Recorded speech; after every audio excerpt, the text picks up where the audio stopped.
Tēnā koutou katoa, everyone, and welcome back to Mucky Hope Productions. I'm your host, Mucky Hope, and oh my god, it has been a hot minute. Last time we chatted was when I was shitting all over American Survivor, but you were loving it, and the time before then, it was all about the traders. But look at us finally getting back together, V, to chat about Australian Survivor. How's it going, V? Oh, yeah, really good. It was a good episode tonight. I've slowly been catching up. I got up to date today, watched my first live episode of Survivor that hasn't been on catch up. So I finally got there in the last week. Second to Yeah. last day, I got there. And as Gab says here, Mucky couldn't wait to talk about this reveal. 100% No. right. I watched this episode live. Normally I wait for it to come out the next day because I'm based in New Zealand, but I watched it actually live to see what all this promo shenanigans is all going to be about. And oh my god, V! Australia versus the world! Who would It's have actually thought? happening. It's actually happening. It happened Oh like my it was God. happening in our dreams. Exactly. Mm. Exactly. Like I'd love to hear your thoughts, V. Mm. Like, because I know you haven't seen all of Australian Survivor. What's your whole thoughts on this global championship? Well, I think they chose. It's like when you don't know something very well and they choose the people that, like the Australian Survivor players, that even I will know who they are. Yeah. So they did that. Couldn't tell you their names, but I know them to look at, and I'm very excited. And of course, the US Survivor, know them all, love them all, super excited. But the other ones, I don't know them. Yeah. Well, there's only two people on the cast who I don't really know, but I feel like not everyone really knows about them. That's Tommy from Finland and Cassandra from Quebec, which we'll get into them in a second. But I'm very excited to see what they're going to bring to the table. They're like unknown entities into the show. And just some comments on one that read here, the leaked cast was real 14 players is odd. It is a bit odd. Is it supposed to be more? Like, I think everyone's just shocked because we've never had a smaller cast of 14 people before, right? 16's been the smallest number. And obviously this is almost cutting it in half for Australian Survivor as well, with 24 people. So, yeah, it's a bit small, but like every 14 of these players is like a massive hit. You know what I mean? If it's a bunch of like maybe 5 out of 10, 6 out of 10 stuff, maybe it wouldn't be as exciting or hit the same. But since all 14 people are the, like, in my opinion, 10 out of 10 Survivor players, I am so excited to see what each of them is going to bring. Notice that they've placed everyone sort of matchups and full cast vote beside each other. Shani Pav, Luke, Tony, Rob, David. I did notice that, actually, Jenny, but we'll get into that in one hot second. I would have wanted 2 more at least to make it 16. And kind of, yeah, like... I have concerns. I don't know if you've watched Celebrity Big Brother. I'm sure someone in chat, I'm sure you can debunk this because, you know me, Australian Survivor, I don't know anything. I'm just excited. But when they do Big Brother, when it's a celebrity season, it's shorter. Shorter. Is this going to be short? Yeah, so from what I have heard that this is going to be about 16 days. Oh, well then what are we here for? What's the point? What's the point? The point is we're seeing 14 of the best Survivor players from around the world. It's an exhibition match. It's not a real match. Thanks, chat. Yeah, see, yeah, because I don't know anything, so thank you. But it's not a real match. It's an exhibition match. I'm going home. So I'm just quickly finding the big cast photo. Sorry, but yeah, no, I mean it is a bit like it's shorty warty. You get what I mean? And it's kind of like, why even bother with 14, 16 days? Exactly. Is this for charity or something? It's like when you get, it's a doubles match with like Federer and Nadal playing like Djokovic or someone, and you're like, well, does the outcome even matter? Is this just for fun? Yeah. I mean, well, I don't know. Like I feel like there was originally going to be a lot more people, but as we kind of spoke about with our season 50 sort of cast rumors, it was originally meant to be Australia versus America. Yeah. I think, Jeff Probst, I know you love Jeff Probst, V, so I'll try not to be too harsh on him. But I feel there was at least something in regards to like, oh, if you go do this, you won't be on season 50. There'll be a lot of drama and all that kind of stuff. And that's why maybe, yeah. You get what I mean? That was sorry for that extra heavy sigh. That's I thought it was gonna be different. And different, yeah, yeah. Kay was shortened days, but I think I don't know, Gabe. I don't know how to feel. I'm excited still, but it's feeling very exhibition match for charity kind of vibes where the outcome doesn't really matter. It's all about the fun. Yeah. All those players who turned this down to go on 50, but were cut on match are regretting it. Yeah, 100%. There's probably a lot of players we don't even know about that probably try to like go back onto 50 instead of this and like, miss their chance. And something that Jen brings up here, it's either 30 to 47 days with a bad pass or 16 days with the best of the best. Yet there's another thing as well. So with all these players, they're such high profile. I think David said in a recent Deal or No Deal Island interview where he wouldn't go and play a normal season of Survivor again. It would have to be something like completely massive, something like a global championship. I don't think something like a shortened amount of days. Yeah, like I don't think Parvati and Sari want to do 50 days of Survivor if they don't want to do 39 days of Survivor, right? So I guess. Yeah. However, I guess it's fine. We get what we get, I guess. Yeah, you get what you get. You better be happy with it, all right? Whatever. It's just like when, like, your parents force feed you like all the healthy shit, and it's like you either have what you have on your table or you're not having anything at all. Well, but, I tap danced to this live. I was so excited, and now I feel like I've just tap danced off the cliff, and I'm like, oh. Well, because I don't know anything. I'm coming in completely blind. I don't know anything. Yeah. You get what you get, be happy. That's happy. Right, Gabe. Yeah, exactly. Well, shall we quickly have a cheeky look at the promo? Yes. That got released. All right. Now, I've never played a video on this before, so you will have to, keep up with 3, but I'm still very, very old. Here we go. All right. Let me know if you can hear the audio, V. Okay. Yep. Survivor. Australia versus the world. What would a global showdown be without me? I need to get paid. I'm coming in hot with this dad bod. It's like the Olympics at Survivor. Lucky I'm Usain Bolt. That's a lot of beef up there. Grade A. Oh, sweet little baby Aussies think they know how to play Survivor. They're so cute. Come on, let's go, Aussie! I'm in for the glory. I want the world title. This is like playing in a grand final every single day. Buckle up, kids. It's like Survivor on steroids.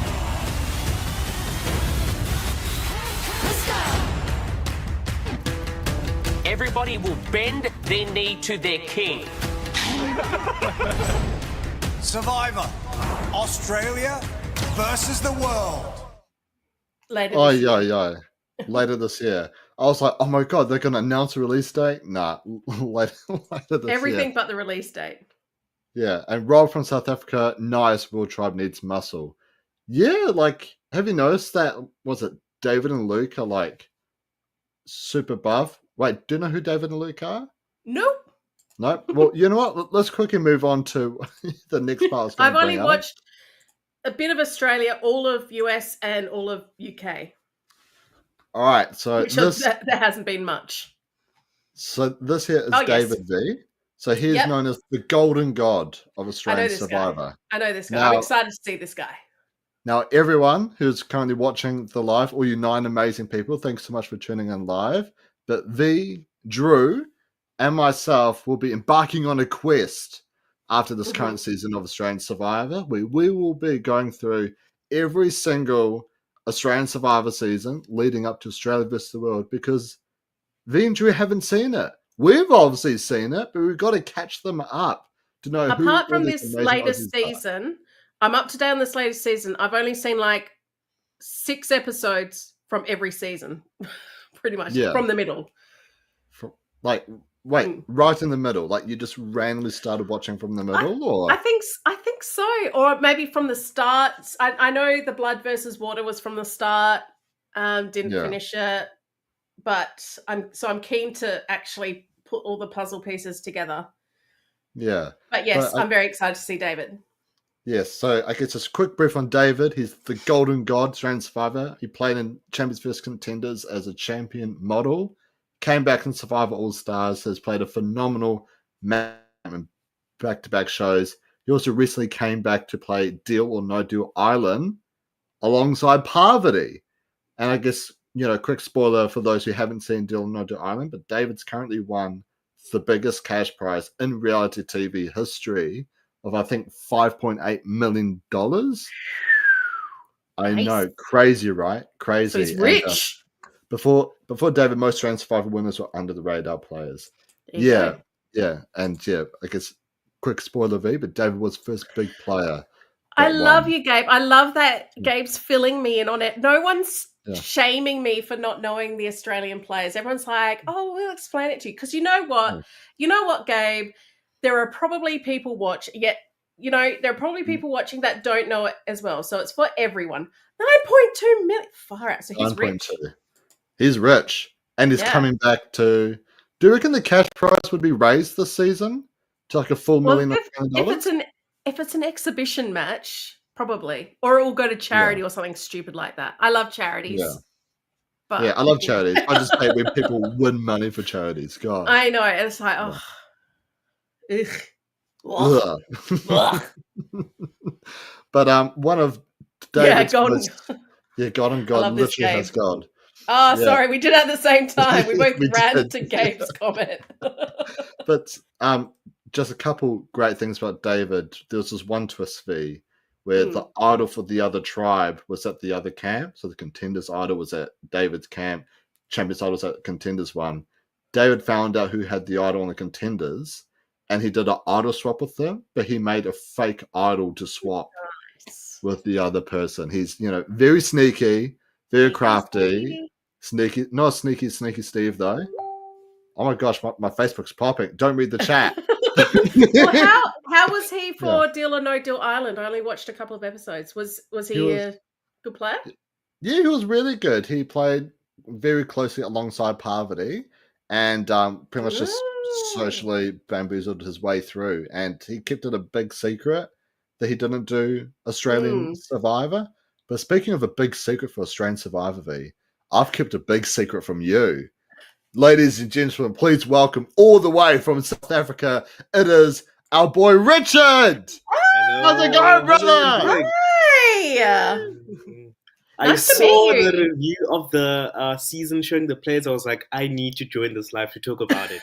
Yeah, absolutely, man.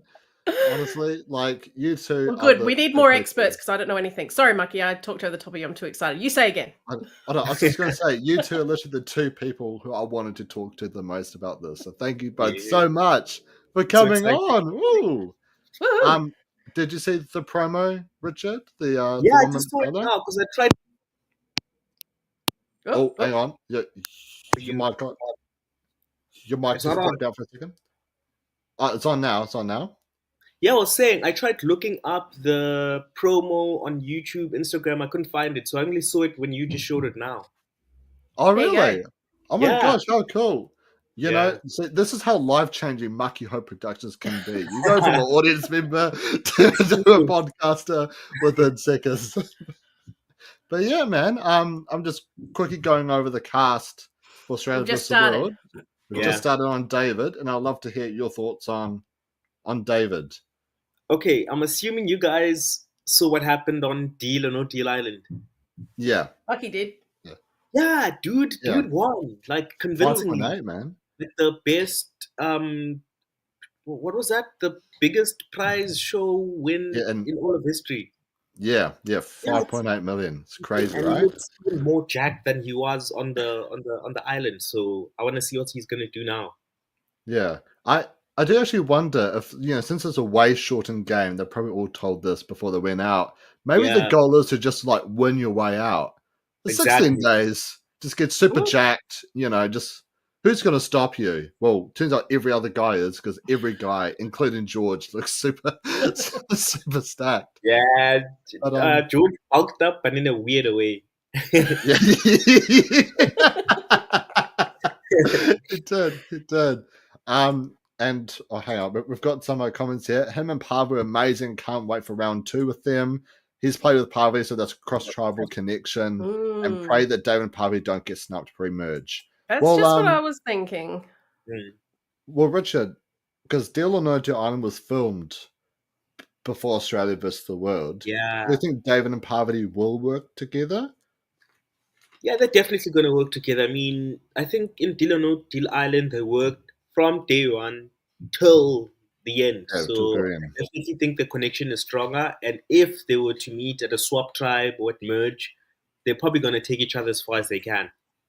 Yeah, 100%. And I guess in terms of a quick power ranking, if you were to just shoot a number, I think David's definitely up there, because I feel like in terms of like Australians, it's been a long enough time since he last played Australian Survivor. I think it's like 2020 when All Stars aired. Yeah. And so I kind of feel like he's been kind of not really forgotten about, but you won't remember as much of him compared to some of the other players we'll be talking about. Yeah. Where would you sort of sit him on a power scale, Richard? Just for Australia or the whole cast? I guess just overall. I guess like whole cast.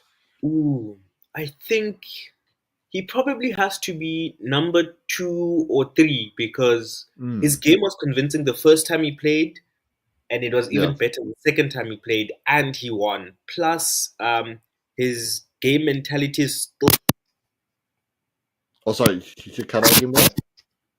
Yeah, I'm saying his there you go. brain is still like game fresh. So I think he should be number 2 or number 3 up there. He should win. Yeah, 100%, 100%. And Tom McPherson, welcome back, brother. It's been so long to chat. Let's go share a tea.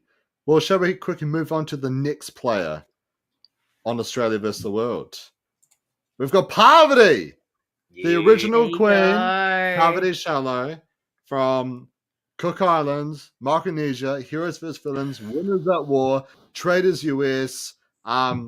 What else has she done? Deal or No Deal Island. She's probably done Traders. Traders. V. I know that you love Parvati, so of course. How excited are you to see her representing America? Very excited. Very, very excited. I hope she can go far. I know Winners at War was a little bit disappointing, but yeah. And she was so great on the Traders. God, I love her so much. She gives good chat. Yeah. She's really good. I mean, as a player, though, like as entertainment, top tier. As a player, I don't know. What do you mean you don't know? I don't know if she's still got it. I mean, how'd she do on Deal or No Deal Island? Was she good? Yeah, she was reasonably pretty good. Like, a lot of people knew who she was, unlike David, who had the massive advantage because Friend Survivor doesn't exist in America. But like with Parvati, people knew who she was, but she wasn't really targeted. Yeah, that much, I would say. That's good. It's impressive, yeah. Yeah, it was pretty much once lines were like definitely drawn in the sand, and that's when people were starting to look at Parvati. But like others for the longest time, she sort of just skated right on through. Parvati has that magic social game, can make people go with her despite their best interests. I mean, yeah, like when it comes to Parvati, I feel like especially of the players on the World Tribe, I feel the strongest about her in terms of making it the furthest. How about you, Richard? What's sort of your thoughts on Parvati? I think V raises a good point because in Winners at War, it seemed like Parvati being a mother this time sort of made her approach the game in a softer way and less aggressive way. And unfortunately, the lack of cutthroatness is what made her be part of one of the earlier boots of that season. But I think watching her in what's this game, Deal or No Deal Island, I started seeing that aggressiveness come through, and some of the players who grew up watching her were sort of afraid to see that side of her come back. So I think because she knows that this game is going to be shorter, and a lot of money is at stake, she might just be more villainous, especially knowing how good a social game is. So can't wait to see that. She seemed a bit more villainous in the Traders. I was really impressed with that. She was a bit more cutthroat then. Yeah, Winners at War, she was quite passive, a bit soft. Maybe she was intimidated, potentially. Traders, she just was pretty cutthroat. And it's interesting that all 3 US players have played before as well, together as well. That's interesting. True. Well, I mean, I guess Tony and Suri didn't really play together because they're both on Game Changers, but on separate tribes. Yeah. So I don't think they've really worked together very much. No, but the US players could be targeted by the 4 non-US players first tribal. Well, we could talk about that a bit shortly because I do think, spoiler alert, Tony on this cast, I feel like he's got a lot of eyes on him that maybe Parvati and Suri could maybe sacrifice to get a little bit further ahead. But yeah, definitely first tribal, there'd be a lot of thoughts around that. Very good at manipulation aspect of the game. Fans forget it's not just men, but women fall for tricks too. I would fall for every trick. Yeah, I mean, it's just like what Anakin once said, not just the men, but the women and children too. Everyone falls for Parvati. It doesn't matter who you are. But yeah, shall we move on to the next player? Yes. All right, we've got Shani. I know this one. Shani, one of the biggest fan favorites of Australia. She's the first 4-time contender V. 4-time player of Australian Survivor and Champions vs. Contenders 1, All Stars, Heroes vs. Villains, and now Australia vs. the World. And since you actually know Shani V, what's your hot takes on Shani? Well, I remember her from the small amount I saw of Heroes vs. Villains. I don't know a lot about her game, though. I know she was targeted quite a bit. But other than that, I don't. But I know her. I've seen her play. I recognize it. Well, how about you, Richard? How are you sort of feeling on Shani coming into the season off the back of Heroes versus Villains? Yeah, I think my approach is when the season starts, people are going to want to focus on the meat or bigger people to try take out. And I feel like the social players like Siri, Parvati, and Shoni might be the ones who just make it to merge and like the last half of like final 6. So I feel like she has a good shot of making it very far. I mean, I think every season Shoni has been on, she's made merge, I think. So it's a skill to a social game. Yeah, and I mean, let's not forget her game in All Stars where she was voted out like 3 or 4 times and just, kept on weaseling her way through. One of my favorite moments of Shani was when she got voted out, sent to Exile Island, but then the whole tribe swap happened. And the next 3 people to go were the 3 people that orchestrated her vote off, previously. She is so sassy. But there's one thing I'm kind of concerned about, Richard. So George brutally blindsided her in Heroes versus Villains. Yes. We all know how Shani is with a grudge, but we also know how much of a legacy George has.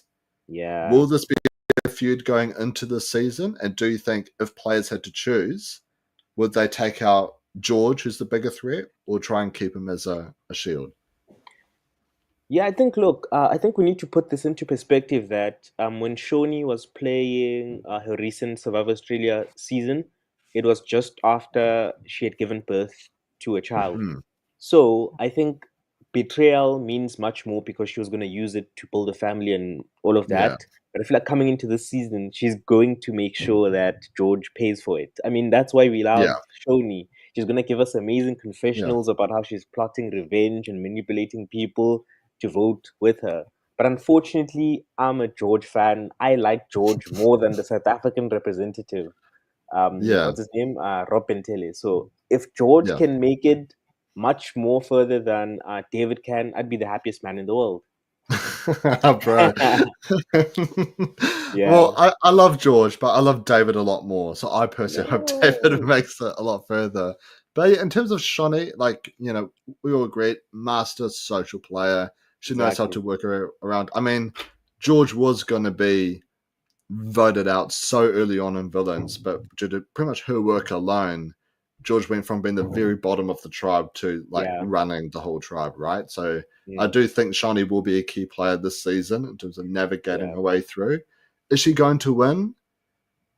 I don't think so. I feel like strategically she gets better and better every season, but I haven't quite seen anything that's maybe like convinced that she'll be able to like out mastermind a George, David, Parvati, or Asuri just yet.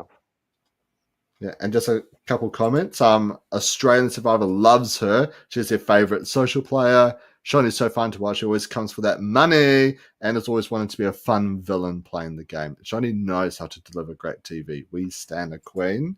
And George, I feel like, is most at risk to go home first on Aussie Tribe. He has no allies going in. Yeah, I mean, we will talk about George in a second, but there's definitely like something I'm quite concerned about. But shall we move on over to the next player? Yep. Yeah. Awesome. All right, we've got Tony. Two-time American Survivor winner Tony. We recently saw him flame out, unfortunately, on the Traders, but he won Cagayan. Was the second person voted out on Game Changers. Then he won Winners at War. He was then the second person voted out of the rest of the season of Traders.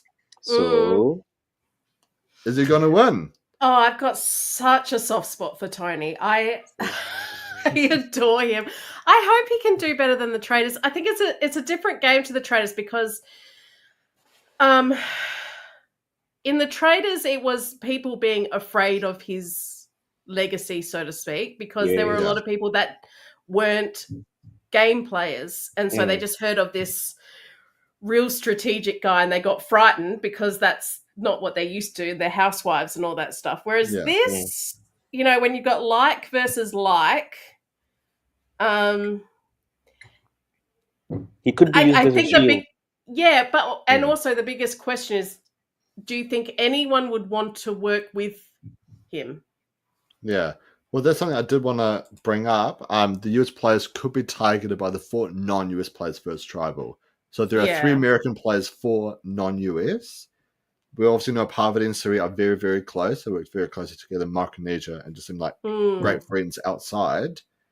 I can maybe see them offering up Tony as a sacrifice to lessen their numbers down to seem like less threatening. Yeah, I hope not too. If he leaves at the second episode again, I will flip every table in this house. But yeah, that's my only concern for Tony. Otherwise, Richard, do you think a player like Rob would want to work closely alongside Tony? Thing is, Rob Pentel is also like a huge player himself, so I think it would be to his benefit to maybe keep someone like Tony as a bigger threat than him, because even though people don't know much about the international players from Finland, Canada, South Africa and all of that, I think strategically for them, keeping the bigger threats, physical threats, would help them out more than just taking them out too soon. Yeah. And something we did talk about with that during the promo as well is that obviously Luke and David looked super jacked. Massive. Tony and Rob seemed super jacked and massive too. So I can definitely see Rob maybe wanting Tony to stay around as like a physical shield as well. Tony, the first 2-time male winner. Original Tony pulled off a miracle win. Second win, he was grounded and waited to turn it up. I wonder if Tony we are going to see. Yeah. But it's a 16-day game, like I feel like we're going to see a lot of players just try something new and just sprint straight for the finish line. Burnout, Yeah. I feel like the first maybe up until the merge is just going to be all the players just burning out, really. It's like see players like Tony, George, maybe a lot of like Kirby even as well, like all just go completely guns blazing, especially Kirby because it's her second time playing as well, so maybe she'll be a bit guns blazing. But any final thoughts on Tony before we move on? Yeah, I just think Tony can't can't do what you call it, like the spy nest or running up Oh trees, Mm. yeah, because yeah, this is a different level of players. Maybe you can pull it off with like newbies or something, but these people, when immediately when they see that Tony hasn't been around camp in an hour, they're gonna know he's trying to plot something. So I think his approach yeah, is to approach it the way he approached traitors and winners at war, which is just be calm, use your social yeah, game to lure people in, and when it's almost Mm. like merge time, that's when you start striking people out as soon as you can. yeah. Yeah. I mean, V, it's really hard because we saw in Traders, he stayed calm, but They didn't people give him a still took chance. him out early His anyways, reputation right? preceded him, yeah. Yeah, Yeah, so it's almost but it's like I said before, it's a different cast. It is a Mm, yeah, completely different cast of people. Everyone's they'll probably be more suspicious of like disappearing from camp, yes, but yeah, they're they're not going to be as afraid of him as the Traders cast was. yeah. yeah. One thing I'm still very sad about is we did not get a scene of Tony hiding in one of the Knight's outfits. Oh yeah, hiding under the Mm, couches. We really a spy armor. There we go, Mm, spy armor. yeah. All right, let's move on to the next player. And George, bless. King George, baby, Yeah. the cockroach from Bankstown. We all know who he is. He's been on every bloody TV show since he first came on Since, Australian Survivor. So yeah. 2021, he did Brains versus Brawn. Then he did Talking Tribal for Blood versus Water. Came Yep. back for Heroes versus Villains. And then his dog went on a TV show. He then did The Yeah. Amazing Race. Amazing He race. then he then Mm. did Talking Tribal again. And now he's here. Australia versus Yeah. and he was on one episode of Deal or No Deal, the celebrity edition as well. Oh. Not on the island. Yeah. Not on the Yeah. island though. Yeah. Yeah. But Richard, obviously you love George. I do. I do. I want you to sum me on it because I'm very, very concerned for George here. I feel like he's the first boot. The thing about George, right, is that he can't help himself. So he's gonna have this annoying personality of saying, "I'm the king. Everyone must bow to me," and people are Yeah. gonna find that either really annoying or really hilarious. And I think his abrasiveness could be a reason why people keep him around, because as long as George is bringing all the attention he loves to himself, Mm. it makes all the other bigger players hide, around him. So I hope he makes merge. Like Yeah. my deal with him is I want him to outlast the Golden God. If he can do that, then I'm No. happy. I don't care if he wins or not. As long as he can outlast David, I'm happy. I want David and Luke to squash him like the cockroach on my kitchen floor this morning. All right, I want them to squash him so flat. Like I love George so much, I really do. He Yeah. brings such great TV, and as Gabe says right here, King George is probably Australian Survivor's best strategist. Exactly. That man can make hundreds of plans in his Mm. head. I mean, we saw with the Fraser Tribal Council. Like V, did you watch up to the phrase where they had like it was the biggest blind side Of all in time, yeah. Survivor history. It's very hazy for me. I just remember watching him on, I think it was Brains versus Brawn, and he would not die. He just had a he way out of doesn't die. everything, and that to me is my favorite characters. When you watching the episode, going, well, there you go. I know it's Yeah. editing as well, but you sort of go, Mm-mm. yep, they're done for, and then they just find some way to stay alive. I adore that. It sort of reminds me of how Janine Alice was with Ice Cream Harry, Dirty Harry. Oh yeah. Yeah, she kept on saying he's a cockroach that won't die every time he keeps surviving, and Janine Alice might just meet the best cockroach out there that just can't Yeah. die. Well, let's not forget Dirty Harry, the Yeah. cockroach, overstepped the godmother, but we've got a greater cockroach in George right here. Yeah. V, how are you feeling about George, like with this group of people? Do you think he has what it takes to go really far, or do you think he will get squashed pretty early? Well, I think it's like everyone has said, he's friendless, unfortunately. Yeah.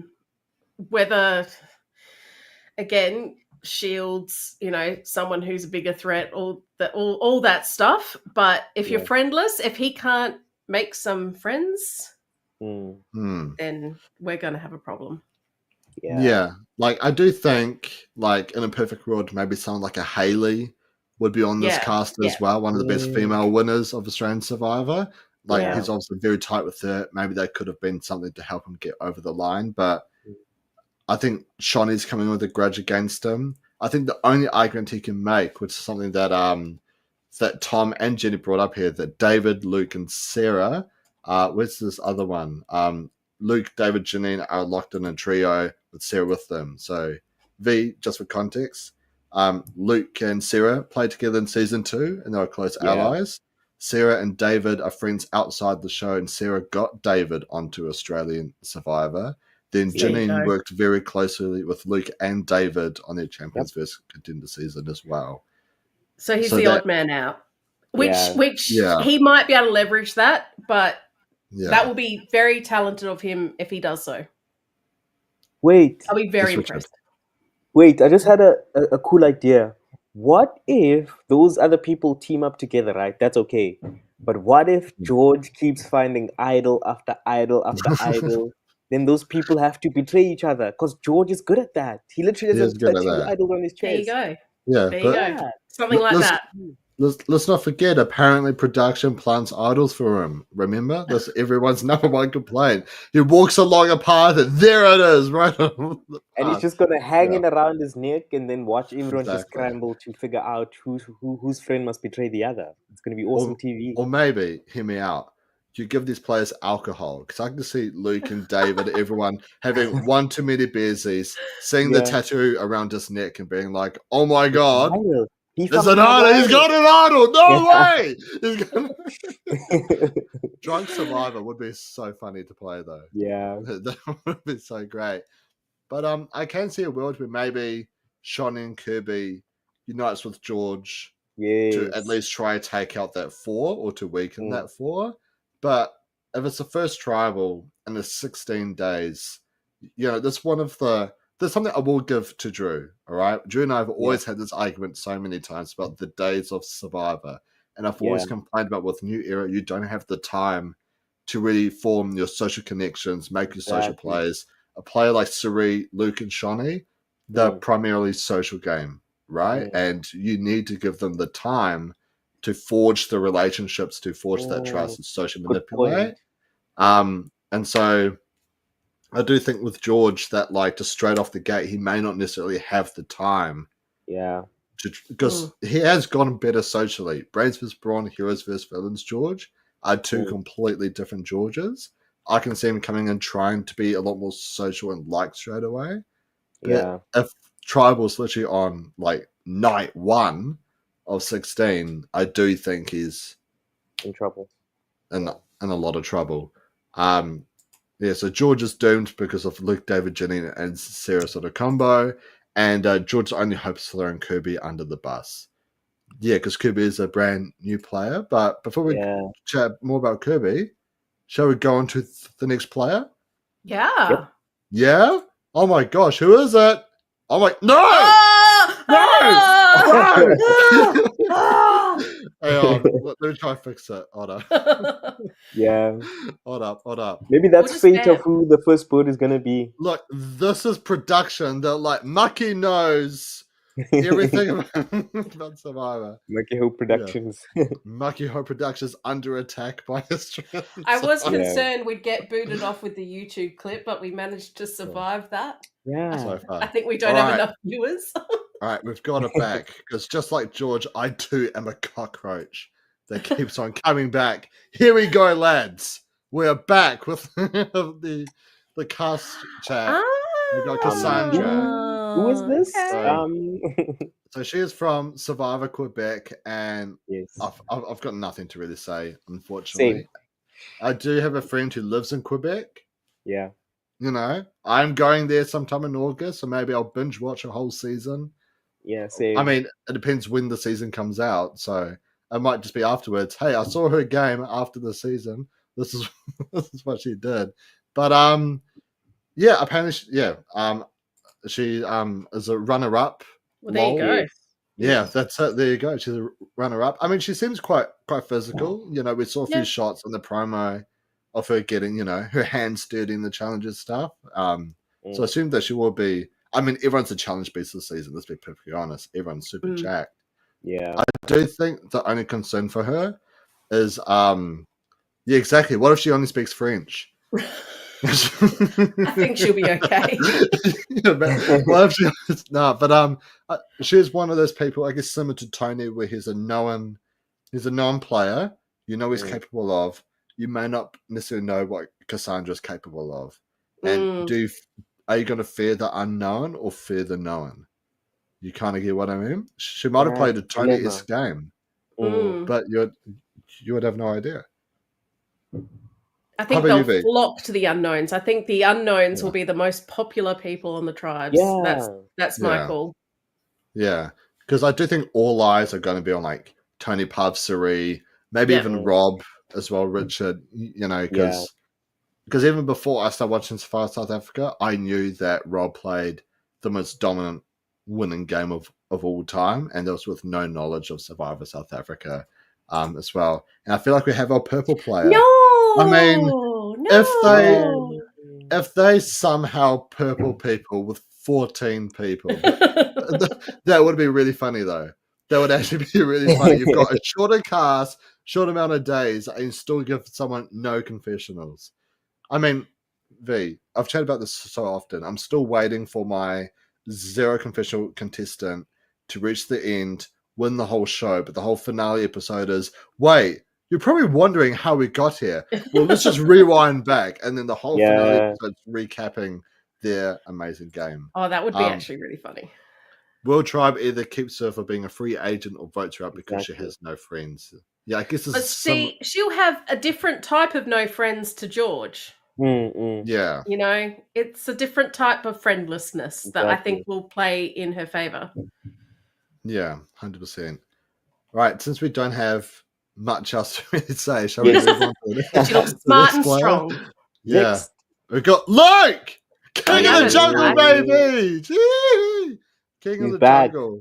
I just want to say really quickly, Luke Toki's my favorite player. I know. Yeah, I know you know. I've sent you like how many voice messages about Luke. But like honestly though, like, you know, heart to heart, 2017 season 2 was the first season I ever saw live. And I was just instantly gravitated towards Luke. I feel like his game and stuff is something that I've idolized, even though it may not have been the greatest game in season 2. But I just love him as a person and I love him as a player. He came back in Big Brother V. Well, I guess just before that. He was cut just short before making it to the end, and fans started a GoFundMe page for him where he made as much money as the winner, and then he shut it down and donated all that money to a charity that's helping him with like his kids. He's got 2 sons with autism. And a daughter with cystic fibrosis. Yeah, and extremely lovable guy. He came on Big Brother, and I think it's safe to say completely dominated it socially because he was the only one there who knew what social strategy was. I think he was nominated one time, but like he had advantage, which was pretty much safety without power, so he just instantly gapped it. But even then, there was more of a just throw all the big players in the pot and just sort of see what happens kind of move. Yeah, and then we sent him back for Traders Australia as well, where he did have a decent run, but that either. You know, you didn't watch Traders Australia? I haven't watched Traders Australia. Oh my gosh, US and New Zealand. I know what's wrong with me. At least you've seen New Zealand. Like, I won't be too mad because New Zealand is a big part of my heart. But has he played with David before on Survivor? Yes. Him and David were like the tightest duo. I think still seeing one of the tightest duos. Yeah. One time they went into a tribe swap, 7 against 2. And they came out of it without a single idol played. And like that same episode. Yeah. So he's either king of the jungle, the original king. I see him as the true king of Survivor. Sorry, Richard. I know that boils your blood. But he's my winner pick. Oh, really? There you go. He is my winner pick for the season. Richard, you obviously know quite a bit about Luke as well. I'd love to hear your thoughts on Luke Toki coming back. Yeah, I mean, one thing we know about Luke is that he's really likable. He's going to be making Yeah. jokes about like hiding, creeping in the bushes, listening Creeping to baby. Yeah. conversations. Yeah. So I think he's definitely going to be likable. But on top of that, we already know that he has friends in. I mean, him and David have a podcast together. That's how close Yeah. those two There you people go. are. Yeah, and then there's Yeah. Sarah, who they have a good relationship with. Like, I feel like David has the huge reputation of being this huge winner, right? That I Yeah. feel like Luke could just coattail on because he's not Mm. as big a threat as him.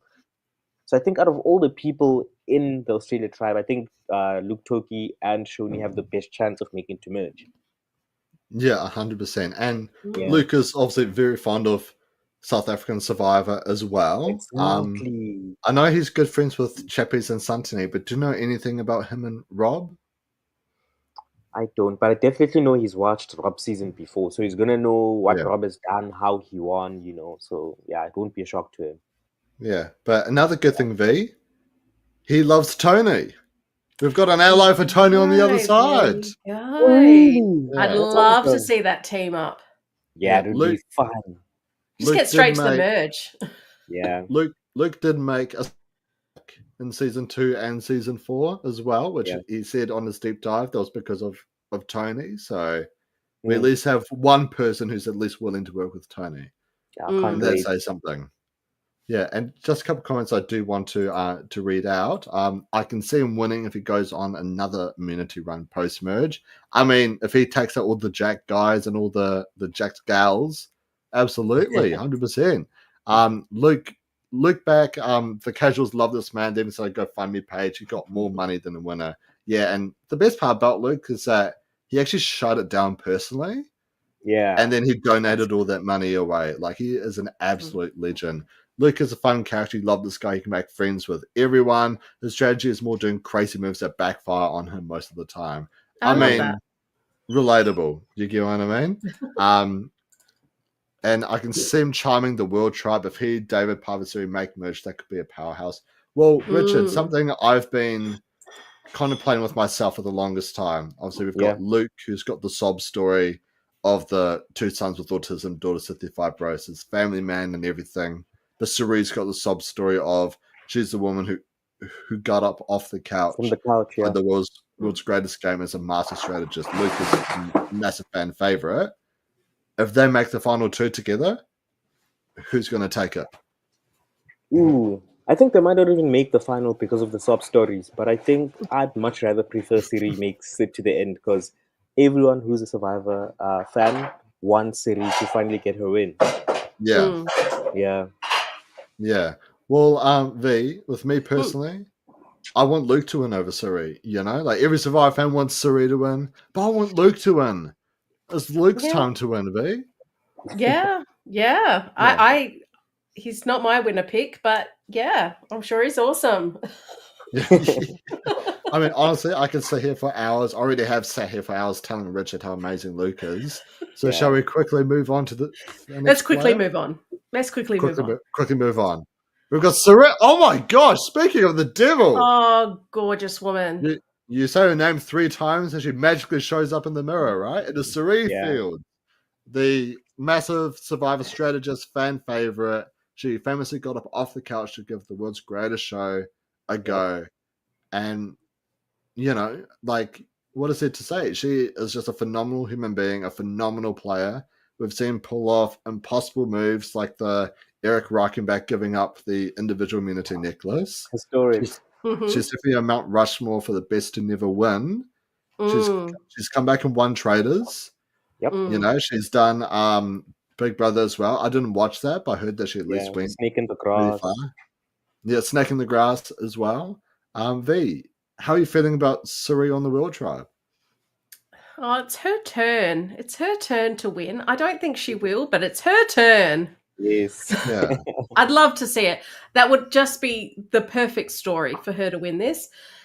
I don't think she will, but, it would be perfect. Yeah.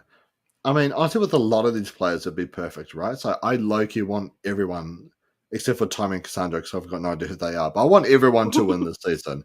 All right? How about you, Richard? What's your thoughts on Suri coming into the season? I like Serena.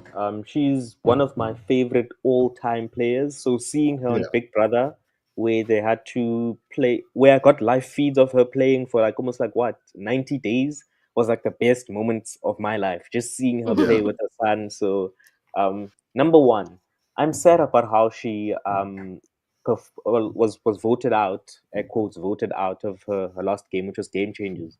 She yeah, received us like zero votes because there were so many advantages and she had to go. But I mean, she even said herself, if she couldn't win and she had to go out, that was the best way to sort of like sum up her Survivor legacy, especially in the Survivor USA context. So her coming back yeah, here, social threat, but you can't take her out. yeah, Why? Because you like her. So I think she's gonna make it yeah. far. I'm pretty certain she's gonna make merge. Yeah. Well, Yeah. Gay brings up a great point. She went out fire making first time, surprise final two because of medical Yes. evacuations, idled out pre-merge, and advantage get in. Like, you cannot vote this woman out normally. It has to be Yeah. a miracle of the gods to Mm. send Saria out of this game. But unfortunately, the gods haven't been on her side. But V, do you think the gods will be on her side this time round? I don't. I know, Rich. I don't think so. I think they're gonna be watching out for her because she won Yeah. traders, and she's gonna Yeah. have big target, all that stuff. You know, they've all got big targets on their backs, so that might Yeah. save all of them. Then it's an even playing ground. You know, I don't Yeah. know. I forgot about this, but yes, I want her to be medically evacuated. No. I want her to go up in the wrestling 1v1s against now jacked Luke and David and just be taken out the game. No, she'd have to be fired directly into the sun at this point in a cannon. It's the Yeah, only like way. Icarus or something, yeah. To Yeah. add onto the list of the non-normal ways you could be voted out of the game. Yeah. She wakes up and whoops, she's accidentally back in America because of a wormhole, you know. Yeah. Teleport. Well, let's not forget with traders, we discovered, Richard, that if there's a tiebreaker in traders, what happens to the two people who are tied, it's a coin toss between them. And then, if you lands on the wrong side, you're eliminated. I want the final four to not be a fire making, Yeah. but to be a coin toss. Oh, No, God. you're not. Final three is Suri, Tommy, and Cassandra, and Suri gets taken out in a coin toss. No. That Let's hope that doesn't happen at all. that would break the internet, and that'll be so funny.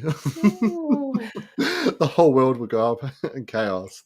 I do worry for an Australian Survivor super physical challenges. Yeah, that is the only downside I can think of Suri right now, is that Survivor challenges are super insanely physical in Australia, and I'm feeling they're going to amp it up even more because it's Australia versus the world.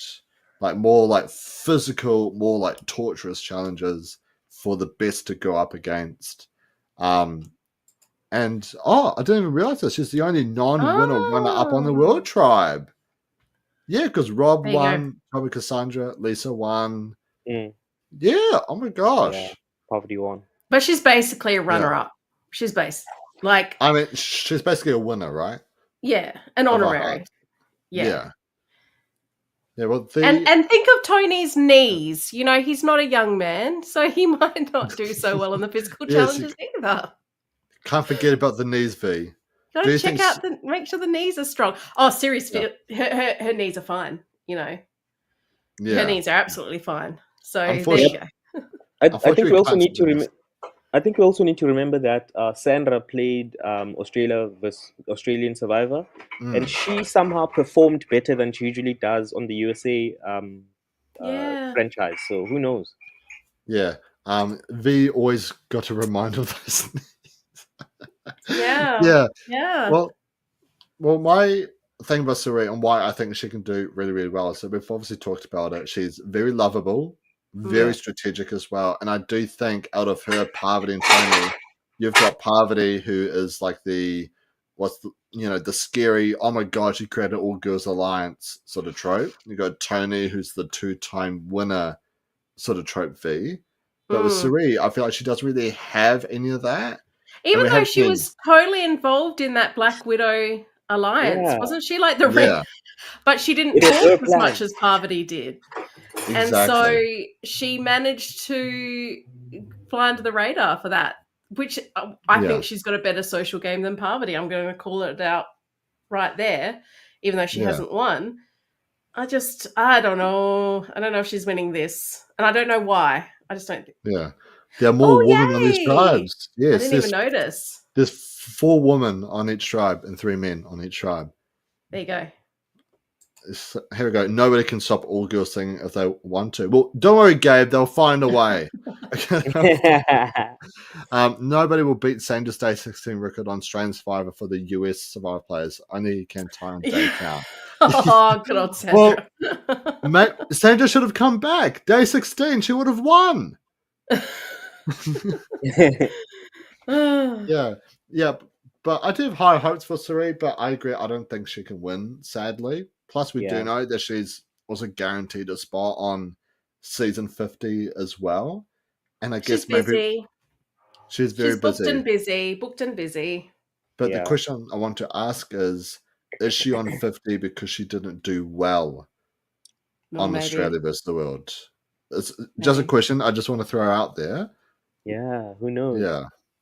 But then again, I feel like Jeff would have done anything for Sari to come back and play again. So yeah, she's awesome. Yeah, she's very, very awesome. But yeah, shall we move on to another player? Yes, who's next?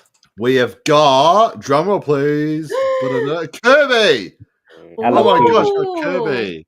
I know this lass. So Kirby was on the recent season of Australian Survivor v Titans vs Rebels. Definitely the biggest character, and I'll probably say the best player of the season as well. When we're podcasting about the season on the Nullified Take, I compared her a lot to Tony from Kagayan. She was swinging big, making moves. She had never seen the show before. By the way, before she went out, she had never seen the show before, but she was making big moves, swing for the fences, but always found a way to bounce back from it, from her amazing special game. She was very quiet, like a little bit introverted at times, but was such a powerhouse. And when push came to shove, she won 3 immunities back to back to back. Love her. Yeah. And she had a season-long rivalry with Ferris as well, where frenemies. Yeah, they're pretty much like brother and sister. You have your fights, but then you come back, but then it's like, I hate you again, but you come back.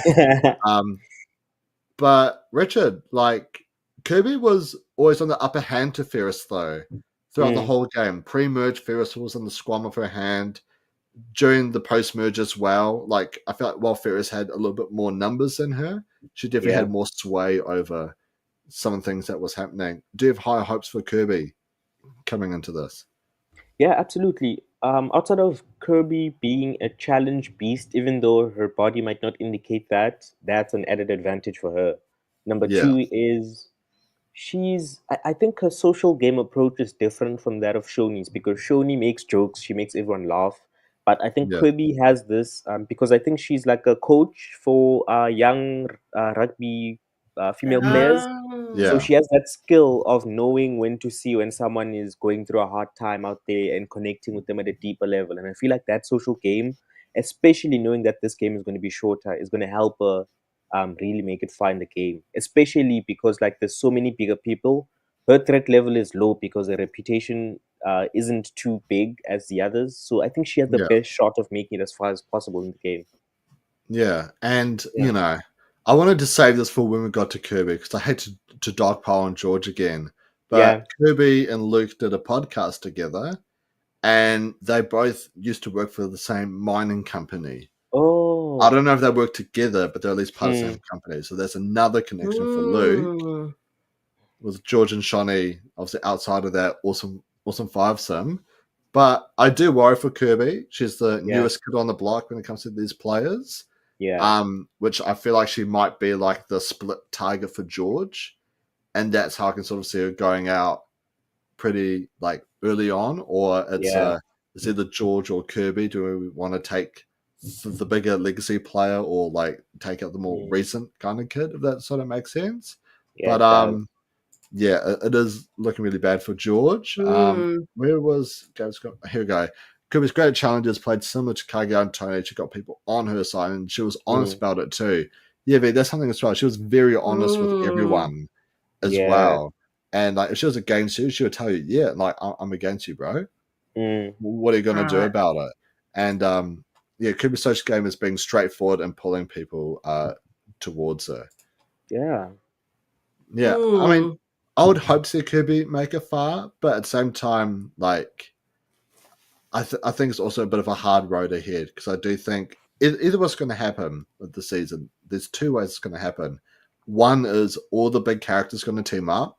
Maybe David, Luke, George, Shawnee might be like, we need to stick together as the biggest characters here. Same with the American Survivor players. And that's maybe the merge tribe. It's just all the big characters are winners. And all the early boots are like, Kirby, Tommy, Cassandra, Lisa. Yeah. Or they're going to flip it and it's similar to pretty much every other returning player season with the bigger, more frantic Survivor players all get taken out early. And towards the end, it's more your lesser kind of threats.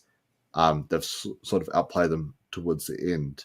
If you had to choose between early or late game, Richard, where would you put Kirby? I think late game, because that's how she played the last time. Listen, I love Kirby, but I wouldn't be the happiest person if she won the season. I'd much rather prefer the legends that have like big reputations to try, go against all the odds to make it to the end. But I really love her. She's awesome. But not enough to win. No, I agree. I love Kirby as well. And something I really appreciated about her as well is because I was quite critical of her game live during the Nullified take. And I even reached out to her and I was like, I'm sorry if I seem like a massive cunt to you. But like, it's just how sorry for the swear, but like, it's just how I sort of see the game. And she was like being completely honest, like, oh no, I understand why you think that. But obviously, end of the day, it's a 24-hour game that we only get to see an hour of every week, right? And so, like, you just got to see, what the edit shows us, but also there's a lot of the game that gets left on cutting room floor, and that's stuff that I heavily underestimated about Kirby. It was her social game and how she played through everything. Like, Richard, she kept Kelly on her side the whole way through. She kept Hurricane Kelly on her side. She was a Hurricane Kelly tamer. But that's the thing. I feel like these chaotic players, like maybe your Kellys, your Georges, somehow they keep on getting kept. But it's like, for what reason? Are they a shield or something? I don't know. Yeah. All right. Shall we move on from Kirby? Yes. Who's next? The next big player. We've got Rob Benetelle. Okay. Woo! We got Rob from Survivor, South Africa, and yeah, hang on. Kirby was able to control Mucky's mum. She was. But Richard, tell us everything about Rob Benetelle. Obviously, by now you probably all know he didn't watch the season before he played it. Came onto the season, production really liked him because of his personality, his physique, and his culture of he's mixed race, so he knows what it's like to come from a poorer background and the other side of the coin. When he started out the season, right, he was one of the biggest people on his tribe, and usually you'd think that they'd probably target him, let him go out early. But his strategy was to try to make himself as small as possible, elect other people as leaders, and that helped him make it all the way to merge. But the key for him was an alliance called the Three Amigos Alliance, where him, Steffi, Nicole, and Nate got together. But it was because of the hardship. Actually, he also played in Samoa, just like all the other Survivor players on this card. So I think he probably has a connection with the island. But because of the terrible tycoon that happened there, it made those four players sort of like connect together. And that's what eventually led to him winning, being a challenge beast, being socially likable, and being the best strategist on the season. Yeah. I still would never forget Richard. I think one of my favorite moments from the whole season was Nicole wanted an all-girls alliance to take out Rob and Darrell, but she said, no, Rob, you truly embark the idea of, was it like feminism? And yes. She said something like, people want women to be respected in the world, but people don't respect the men that uplift the women to be respected. I'm like, Yeah, this is like Survivor BS 101. It's like BS. yeah, it was such bullshit. It's like, what are you doing? Silly. Like, I love Nicole, but Nicole, like, Yeah. what have you been smoking? Come on, like, you gotta tell us for real. So in Samoa. Yeah. Yeah. However, Richard, I'm a little bit worried because if you were to look at all the non sort of American players on this tribe, Rob is Yeah. very clearly the biggest threat, especially to Parvati, Serene, Tony.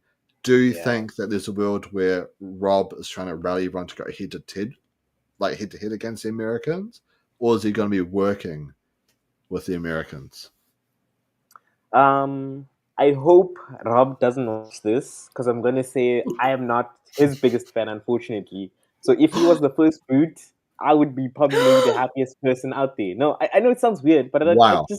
I respect his game, but I just don't really like him as much. So I hope I don't meet him in person. It's like, Richard, I heard you say Yeah. you don't like me. He is gunning So, after you now, bro. He's going to find where you live. yeah, I'm not the Yeah. biggest fan of Rob, but I think from a purely strategic perspective, the USA players are looking at 4 people they don't really know much of. And who's Yeah. the most physical amongst those 4? It's Rob. So if they were to band together as a 3, the best person to target, unfortunately, would be Rob because of that. Yeah. Well, how about So you, V? If you're put in a position where, you've got 2, like, let's say myself and Richard here, the 3 of us are here, and you see a player like Rob, who seems very big, very threatening, obviously, I don't know if they know as much as we do in terms of he's played one of the most dominant winning games of all time. Would you see that something as, well, we're all big threats, which take him in, or would you want to target that? Well, I think that's kind of the question of the season, where we've got Yeah. a season where everyone's got a target on their back. Do you take it in or do you vote them out? And it's Yeah. easy when you've got a couple of normies floating around, mm, but when everyone, I don't know. I don't know. I think if they're losing challenges and it's pre-merge, they'll probably want to keep him around. Yeah. He looks like his knees are just fine. Yeah, his knees are perfectly fine. We got some comments here. King of South Africa. Rob played that Boston Rob Kim Spradlin game. He controlled his season with a death grip. Everyone flocked him as an ally. He took advantage of players using morality his season, was able to make his side believe we are the good people, everyone else is evil. I mean, that's a classic Survivor trait right there. We are the good guys. They're the bad guys. Come on. yeah. Robert's fantastic winner. He's also the non-other white guy on the World Tribe. I didn't even think about that. Yeah. Yeah. Yeah, true. And they can bond over that. I mean, are there, like, I know Kirby's Aboriginal. Yeah. What about, is everyone else white on the Australian tribe? Looks like it. Maybe. Oh. Yeah. Come on, Australia. Yeah, come on, Australia. Get the program. If there's one thing I will credit American Survivor for, is that they do have more diversity, more cultures on the show, which does make it very interesting to watch. But shall we move on to the next player? Let's move on. Let's keep it moving. We've got Sarah Talake. Oh my God. Hang on. Oh, she looks like from ages ago, 2017. Where? Hang on. Tom Survivor Crush, Sarah Talake. Same. Your Survivor Crush too, Sarah? Yeah, she was awesome. Oh my gosh. Yeah, she was awesome. I'm so happy to have Sarah come back on. So Sarah played in season 2, which you guys may not know this, but season 2 is my favorite Survivor season of all time. What? And you may not know this, but she was actually aligned with Luke, my favorite Survivor player of all time. Just in case you guys didn't know that. Crazy. But Sarah played a phenomenal social game all throughout the pre-merge. Pre-merge, she was pretty much aligned with almost every single person. At one point, she did go head-to-head against Luke. And even though I hate to admit this, but it did seem like she was going to win that vote, but a non-elim kind of screwed everything up.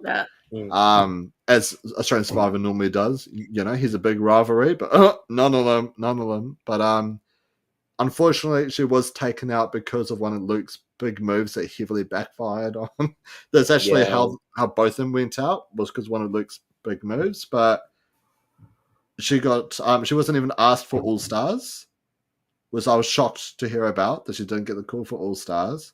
I don't think she's really been in the run for any other returning player season.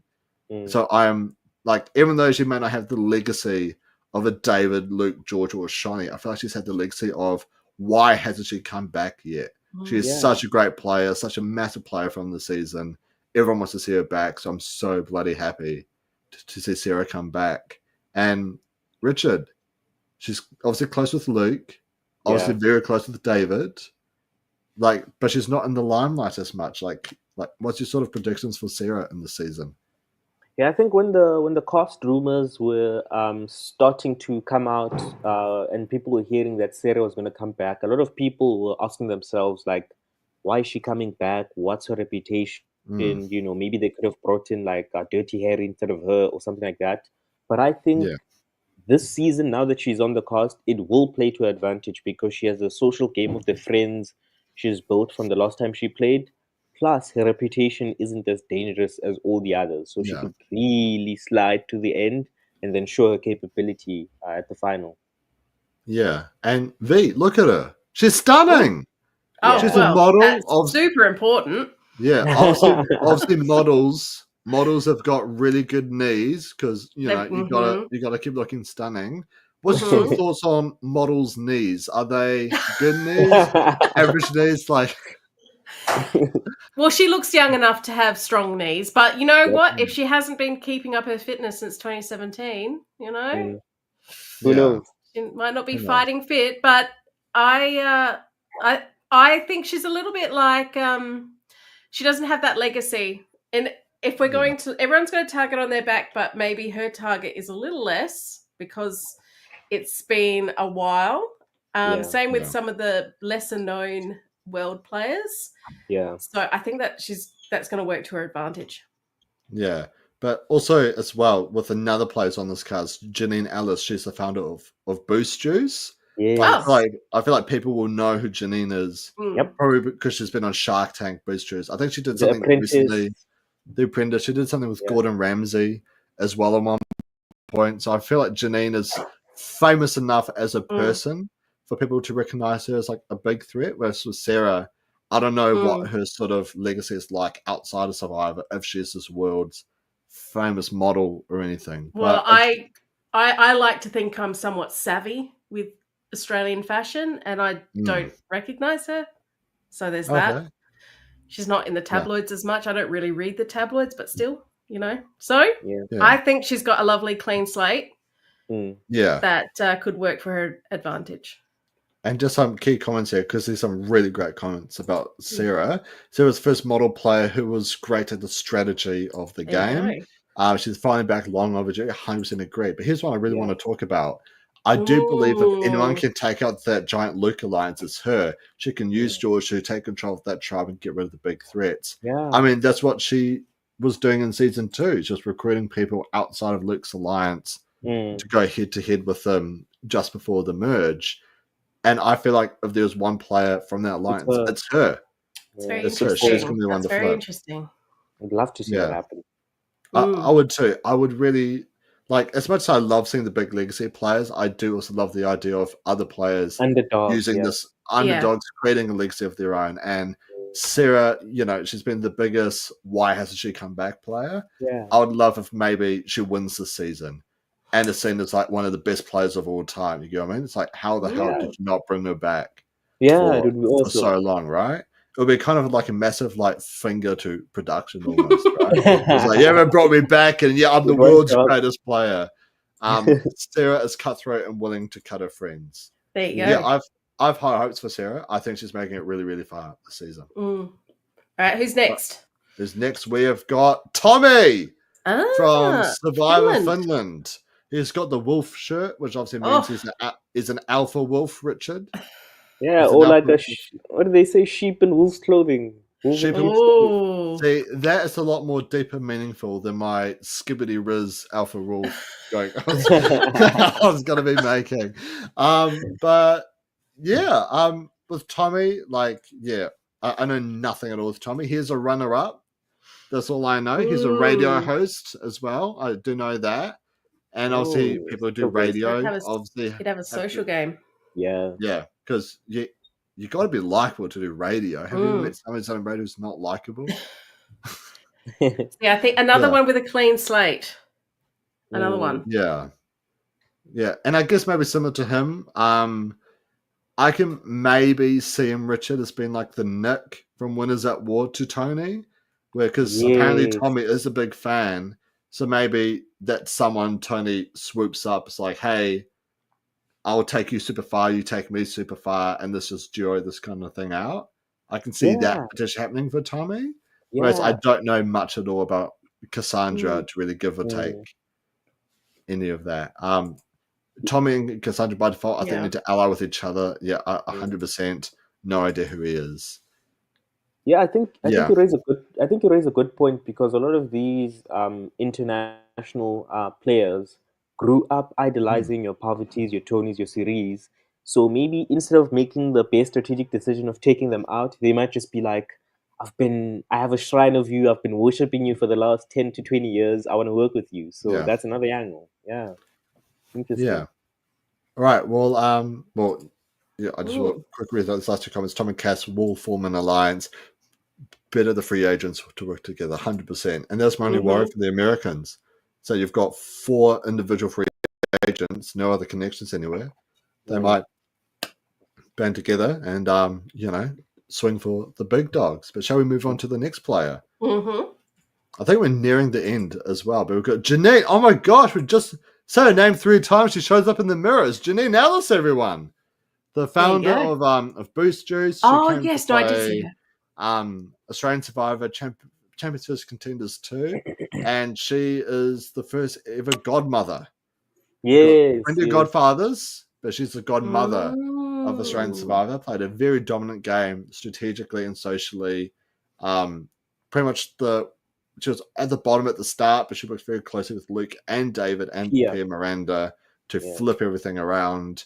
And the only other time that she was on the bottom after that was when she got voted out. So one-time player, very massive character. I believe she was asked for All-Stars, but turned it down. I think she was only going to come back if the season was something massive and magical. And obviously a global championship is the way to go. Richard, have you got high hopes for Janine this season? Yeah, I really love Janine. I like how she played, how she approached the game, especially seeing her partnership with Pia Miranda, who I was hoping to see on this season, but she isn't, maybe for some valid reason. But Janine is really good. And we should also remember that there was a feud going on between her and David, the Golden God. And when David showed up on The Apprentice, where Janine was one of the judges, Janine screwed Dave over and got him out of the season. So I want to see how that pans out. Hopefully she works with Georgia, and I don't know, some blindside happens. Who knows? And let's not forget what David does to those who blindside him as well. He literally, how people tip the bed. He gets a bulldozer and knocks over your apartment block. That's why we love him. Yeah, that's why we love David as well. So maybe this could be a feud that goes into the season. But I do think with players like George around, I think people are going to be very wary to make that kind of move early on. And something that does scare me, V, is obviously Luke and David are massive characters within the Australian Survivor universe. Yeah. I do feel like if you were to make a easy vote out of Luke's alliance, I love how we're calling it Luke's Alliance, by the way. I guarantee but the whole season's already happened in your head, Mucky. Exactly. You've watched every episode. Luke wins, okay? Right, I'm telling you. I can see Janine being the one that gets taken out as keep the physical meat shields, keep the bigger characters around. Yeah. There's always that risk. Hopefully not. It's I love someone who's over 40. I love that. So knees be damned. Middle-aged Mafia 2.0. Absolutely. Yeah. She became the leader of the Champions tribe. That's probably the only season that have gotten Janine back for given shorter days. 100%. Yeah, she's a millionaire. Yeah. I believe she makes more money in her day-to-day life than what she did playing Survivor. Like Exactly. There you go. even if she won Survivor, it still wouldn't have been Life enough. changing. And also, Cheeky Kiss Face. Oh, Mwah. We love you too. hello. Yeah. See, we have the hots here on Mucky Hope Productions. We talk about Sarah the models, but we're actually the models of the of the podcasting world.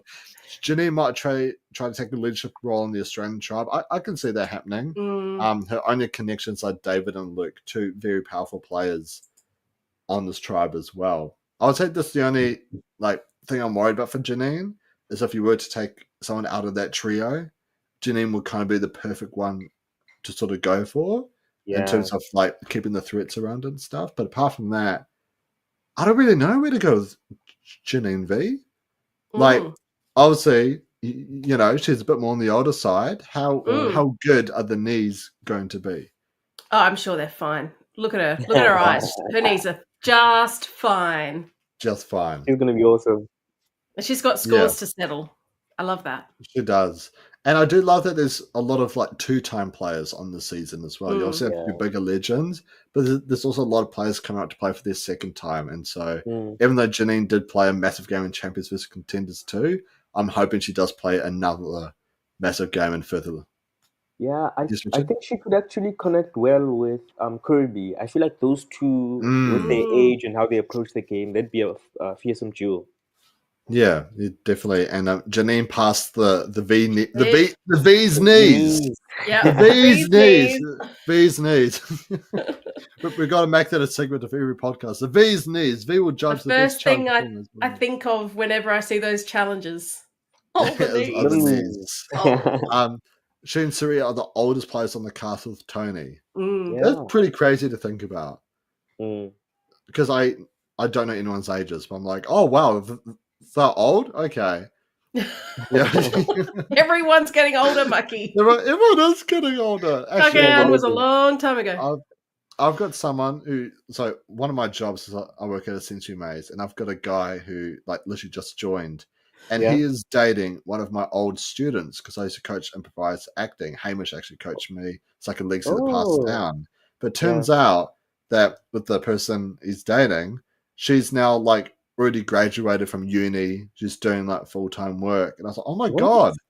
That's crazy. I coached her almost 7 years ago. And she's already grown up. So, yeah. Oh gosh, I've got salvation. Small world.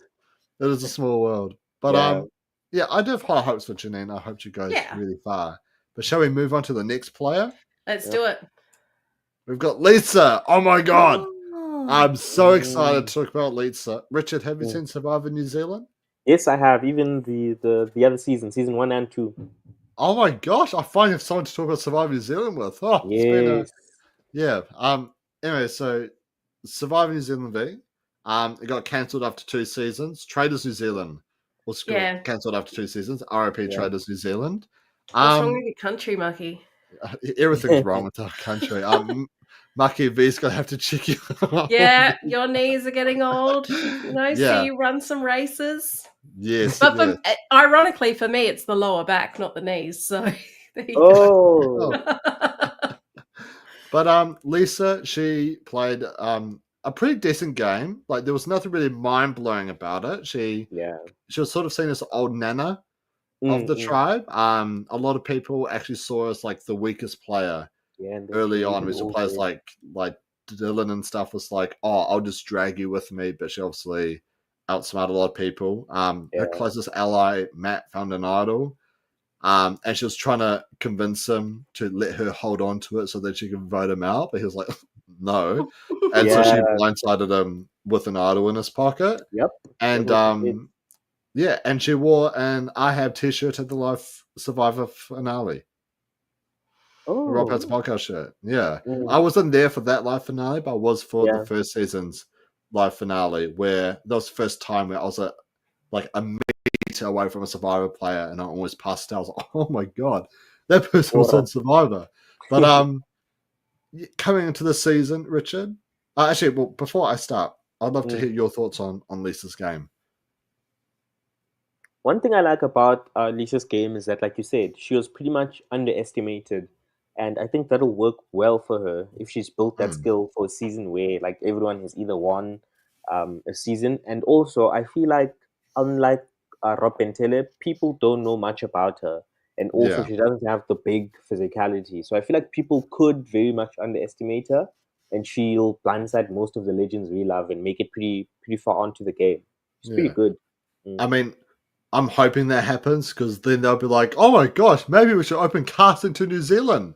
Yes, yes, to open up a new You know? franchise. Au- Australia versus New Zealand. Let's bring it, I Ah, reckon. That But would be awesome.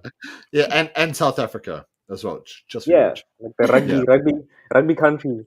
exactly. Was it the Tri Nations or something like that? Let's Yes, let's bring yeah. it. Yeah, but my only issue with Lisa is that she might be seen as because obviously she looks a bit older than Tommy and Cassandra. Mm. Rob is obviously a massive physical challenge, Oh, but she might be seen as the quote unquote weakest player on the team. challenges. Yeah, Challenges, super physical. Maybe good Lisa. I point. can actually see Lisa getting medically evacuated, which will break my no. heart if that happens. But like, I hope she makes it far. I really hope she does. But some couple really good comments I do want to bring up. I love. Lisa is the best from New Zealand to have. Yep. 100%. Yeah, she's a massive Mm. super fan. While I was like madly in love with Tess for a while and accidentally catfished a Yes. lot of the Survivor New Zealand cast, but this is a story for another time. Uh-oh. Um, yeah, yeah, there's a lot of tear on that. Yeah, But I love Tom from season one. He was like he was what Colby was to a lot of people. Like for me, like Tom was, the nice challenge based underdogs. Like, why didn't he win? Oh, it's because he didn't play a good game. That's why. yeah, But yeah, never watched that season Survival. Unless Shannon Guard says she's a good player and winner. Yeah, she's a pretty good winner. Lisa actually hates Tony.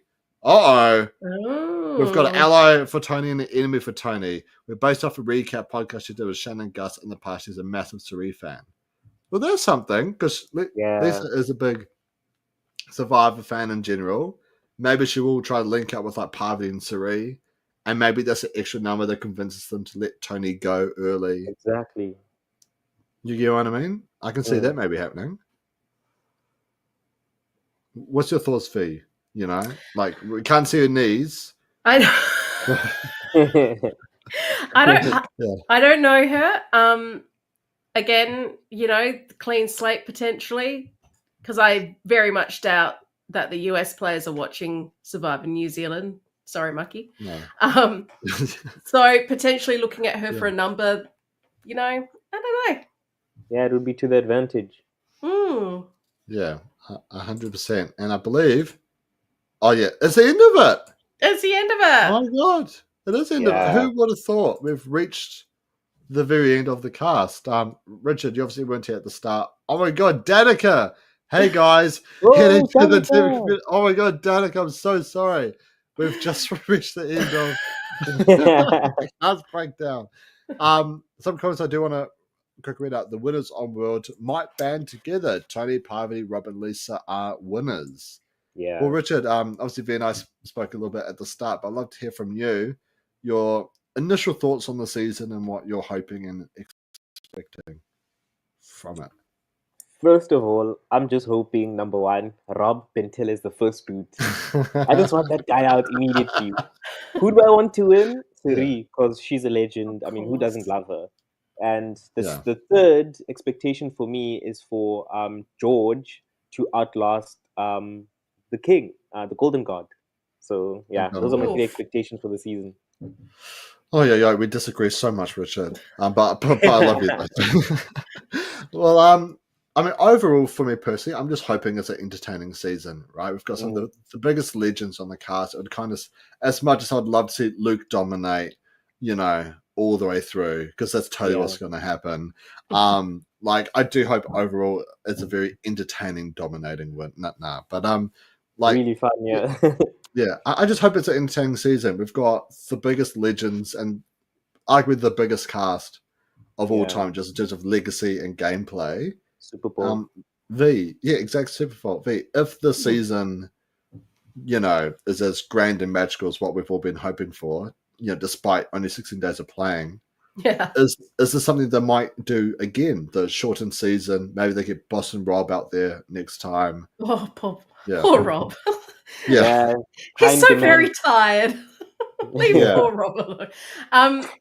Yeah, I hope so. I mean, I love a returning season, and we've had so very long 5 years of American US Survivor without a returning season, and I'm Yeah, starved for a returning season. I exactly. personally think a winner of this is going to come from one of those clean slaters or a second timer, one of those Yeah. people. I think we're going to be watching going, oh my God, they're How did that incredible. happen?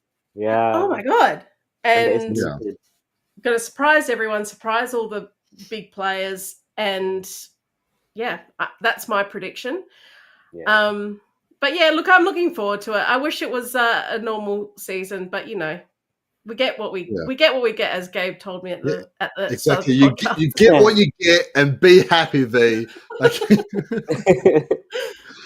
yeah, I mean, like overall, it does kind of suck. I will admit there's only 14 players, 16 days long. But as I sort of said at the start of this, at least all 14 players are 10 out of 10s. Yeah. Like we went through all of them just now, talked about their games, and it's like I felt hyped, for the season, Yeah. right? Mm. And even the players I don't know, I'm excited to see what their games are How going to be. Yeah. And then hopefully maybe there'll be a way for us to then watch the individual games on the retrospective seasons Yeah. as well. I And heard. also, damn Richard, no love for your South African representative. Sorry. Yeah. Sorry, what's that you're going to say, bro? Yeah, I was going to say, I heard that the reason why this season was much shorter is because the American players only agreed to play Australia if they were going to be paid per the number of days they survive on the island. So for budget Okay. constraints, yeah, that's why they couldn't even get more Americans to just make it Australia versus Americans. You see, so That's very interesting. Yeah. that's why. Because I only heard like the Jeff half of it as well, which was like if you did Aussie versus the World, you wouldn't do season 50. Yeah, But that's very interesting because keeping. it is a very expensive cast. I actually would love to know, like, because obviously, what is it? I think Gabe brought it up. Getting 2 Australian Survivor seasons in 1 year is cool. But obviously, Australian Survivor is just so massive. Like the challenges are insanely physical. The production behind it is like bloody phenomenal. It looks, the editing, like the sets are just phenomenal. I'd love to know what the budget was going into the season and how much was left. Clearly, it'll be in the negatives, right? With just how expensive Surely. all these players are. But yeah, we do have a few other comments here, but maybe not too soon. Every 2 or 3 is an international All-Star season. Love that. Yeah. Yeah, that would be pretty cool. Yeah, the Americans can't handle one of the normal seasons, especially the That's true. Definitely. That is true. I was thinking maybe we'd get some new era players. Maybe we did see recently, that Carolyn was cut from season 50. Yeah. She might have been good on this season. Yeah. Sarah coming back is the only way we probably hear from Tom again. No, Tom. He was so ready. I will say this: Tom is keen to come back on, but his work schedule's through the roof. I only talk to him through voice messages because it's either I'm awake and he's sleeping, right, or I'm sleeping and he's awake. He's always working nonstop, so that's why he can't come on. But he's very hyped for the season. He's loving the season of Australian Survivor, and it's going to be fun when we start recapping the season. Yeah, well, we've got a lot of great guests lined up. I will even be in Australia as well for during the season. So keep an eye out for whenever the release date for Survivor vs. World. Please, please come out soon. I need to get my flight tickets. Don't waste my whole budget on just flying tickets at the last minute. But yeah, I'll be touring around. I'll be going to Melbourne first because I'll be catching up with Brendan. Eileen, had to throw that out there, but we'll be catching up with so many amazing Survivor players there. I'll also be going to Brisbane and V, whereabouts are you again? Adelaide? South Australia, yes. South Australia. Somewhere around there. No one ever comes to South Australia, but he will be. Yeah. I'll be hunting down V, wherever the hell she is in Australia. And then I'll also be going to Sydney to wrap things off as well. So if you're around in Australia and you're going to any watch parties, come find me. I'll be lurking somewhere. It is in also because of me that the time of this podcast started, because I am 30 minutes behind the eastern states of Australia. So I had to wait 30 minutes. Oh, it's all good. Else. Yeah, I was just constantly on the edit button going, okay, these up to this point, let's move it to this time. And I was hoping the app would not realize that it would be going, but no, my app knew where I was and said you must wait until 7 p.m. your time. So. Yeah.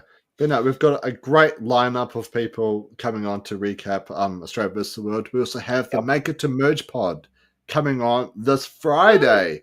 Not Thursday, Friday, for the finale of Australian Survivor, Brands versus Brawn. It'll be myself, Hamish, and the Make It to Merge podcast, all recapping the finale and who we would love to see come back and play in Brands versus Brawn. Richard, thank you so much for coming on. Literally last minute, you literally told me you just woke up, and I was like, "Get on the podcast!" South African time. Have you got anything exciting going on? Anything you'd like to plug? Nope. Just gonna be watching the finale of Australian Survivor, and that's it. That's it. How about you, V? Anything exciting that you would like to plug? Oh, well, look, if anyone's in South Australia, I'm performing some Rachmaninoff this weekend. So hit me up on socials if you're interested in Rachmaninoff. Yeah. But that's what I will be spending my evenings doing this week, rehearsing that. Oh, awesome. I've, a little bird told me the other day that you've got a segment on the podcast feed. Oh, yeah. Well, the US. Oh, yeah, that's right. Drew and I will be talking about US Survivor tomorrow. Not live. You can watch that recorded. Just summing up our favorite moments. Just a lovely, quick one. So, I do that when I'm not drowning in sheet music. Make sure you to catch up to all the amazing stuff V and Drew are doing. As mentioned at the start of the podcast, we will also be doing Australian Survivor watch throughs. We'll be talking about every season leading up to Australia vs. the World as well. So a whole bunch of very exciting stuff coming up. Plug the pod, V. Plug the pod. You can see where my headspace has been for the last few days. So yes, I am doing the podcast as well. Yes, I love this. I love this. I just wish this took up more of my time. But if you are new to the channel, make sure you also follow us on Spotify. Hang on, wait. Let me. What? Hang on, wait. I gotta do it in my trader's voice. Hey, if you're new to the channel, you must follow us on Spotify. This is my Scottish accent. I'm here representing Ellen Cummin from Flaters America. Sorry, I can't do it for more than 2 sentences at a time. But follow us on Spotify and subscribe to the podcast. Oh my God, V! Look at the amazing graphic design. I know, it's beautiful. It's a winky face. It's very cheeky, very clever. Actually, it's very funny. I had Caroline on the podcast last week about Titans vs Rebels, and I pointed out Auntie Pris got a winky face, but I don't think she got what I said, and she was just like laughing. It's like, okay, this is really fucking awkward. I don't think she realized what I was talking about. I love Caroline. Caroline, if you're watching this, thank you so much for coming on. You're an absolute legend. V was too focused on judging me. All day, every day. Danica, flick me a message on Instagram and I will get in contact with you on when we often post things, because sometimes it changes on the weekly just due to all of our random work schedules and stuff as well. But anyways, we've been dragging this out so long, it's like a new era Survivor season. Kakita anō, everyone. I'm your host, Mucky Hope. Make sure you follow Richard on his socials. Make sure you follow V on his socials. And follow all the great, amazing stuff we're going to be doing in the future. All right. Goodbye, everyone. Bye. Bye.